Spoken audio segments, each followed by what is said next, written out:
అధికారులను కూడా కోరుతాం. అదేవిధంగా మా ఎంపీ అభ్యర్థిగా పోటీ చేసిన కృష్ణదేవరాయలు చాలా స్పష్టంగా చెప్పాడు. మా కాల్ డేటా చూడండి, మేము అధికారులతో మాట్లాడాం. నేను స్వయంగా కృష్ణదేవరాయలు ఇందాక మీడియా ముందు చెప్పాడు, మేము ట్రాన్స్పరెంట్గా పనిచేసాం, ఏ పోలీస్ అధికారులతో మేము ఒత్తిడి చేయలేదు, ఎవరితో సంబంధం లేదు, మా కాల్ డేటా కూడా ఇస్తానని చెప్పి ఆయన దమ్ముగా ధైర్యంగా మీడియా ముందు మాట్లాడాడు. ఇవాళ వైసీపీ ఎమ్మెల్యేలు పోటీ చేసిన వాళ్ళు ఎవరైతే వైసీపీ కంటెస్టెడ్ క్యాండిడేట్స్, మీకు ఆ దమ్ము ధైర్యం ఉందా? మీడియా ముందుకు వచ్చి ప్రజల ముందుకు వచ్చి మీ కాల్ డేటా బయట పెట్టుకోం, పరిశీలించుకోండి, యాక్షన్ తీసుకోమని చెప్పే దమ్ము ధైర్యం వైసీపీ ఎమ్మెల్యేలకు కానీ వైసీపీ పోటీ చేసిన ఎంపీ ఎమ్మెల్యే అభ్యర్థులకైనా ఎవరికైనా మీకు ఉందని నేను అడుగుతా ఉన్నా. కాబట్టి ఎవరైతే ఈ తప్పు చేసిన పోలీస్ అధికారులు ఉన్నారో వాళ్ళ మీద చర్యలు తీసుకోవాలని, వాళ్ళ మీద ఇమీడియట్గా వాళ్ళ మీద చర్యలు తీసుకొని సస్పెండ్ చేయాలి, పక్కన పెట్టాలని కూడా డిమాండ్ చేస్తూ ఉన్నాను.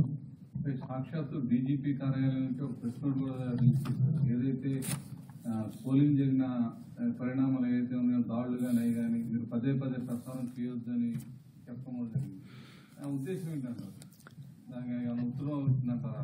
అంటే కావాలని ఇవి తాడేపల్లి ప్యాలెస్లో ధనంజయ రెడ్డి, సజ్జల రామకృష్ణారెడ్డి డైరెక్షన్లోనే చీఫ్ సెక్రటరీ జవహర్ రెడ్డికి వెళ్తూ ఉన్నాయి.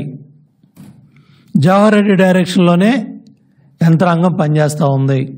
మీరు చూడండి, వేసిన బందోబస్తులు కానీ వేసిన పోలీస్ అధికారులు అందరూ కూడా ఆనాటి డీజీపీ రాజేంద్రనాథ్ రెడ్డి, రఘురామ్ రెడ్డి, ఆంజనేయుల డైరెక్షన్లోనే ఈ పోస్టింగ్స్ అన్నీ జరిగాయి.